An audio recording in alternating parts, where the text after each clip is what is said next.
Hi guys! Good evening! Samahan nyo kami mag-dinner dito sa Mandi World kung saan nagsaserve dito ng mga Arabian cuisine.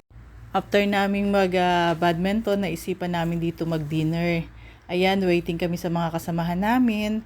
Medyo na traffic siguro. Dahil wala pa sila, nag-decide na akong pumasok para makakuha ko ng mga video clip na maya upload ko sa YouTube ko. Pagpasok mo sa loob, ma-amaze ka sa itsura ng restaurant nila. Yung ambience nila, maganda sa mata, malinis. Heto, nagsisimula na akong kumuha ng mga photo para ma-upload ko. Dito sa area na to, dito mo makikita nakahang yung mga lamps nila. At dito naman sa area na to, dito ginagawa yung mga press juices. Ang ganda rin tingnan kasi lahat naka-organize. Dito naman nilalagay yung mga malakihang order. Yung lahat ng makikita mo sa loob, maganda sa mata. Umakyat na ako para sa second floor, mas maraming mga upuan, mas marami kang pwedeng makita.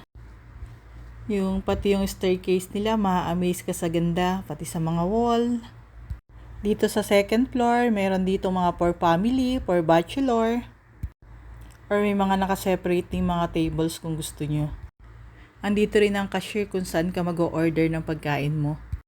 Itong area na to, kalimitan ang umuupo dito mga bachelor, meron ding for family. Dahil sa marami kami, nag-decide na lang kami na dito kami umupo dahil marami kami. Another design sa mga wall. Malawak itong area na to, pwede kang mamili kung malaki or maliit. At heto naman yung mga table na pwede mo ring upuan. Another area na pwede mong upuan. Heto na, dumating na yung mga kasama namin. Nagsisimula na silang mag-order kung anong food ang gusto nila. Order namin is mandi chicken or yung pinasosyal na kabsa. Umorder din kami ng mga side dish at umorder din kami ng dessert na kunapa. After 10 minutes, dumating na yung order namin. May kasama ng rice at may kasama na rin siyang bread. Medyo gutom kami kaya 3 tray yung in-order namin. Kaya heto na, kakain na kami. Yung nasa gitna, medyo spicy siya ng konti.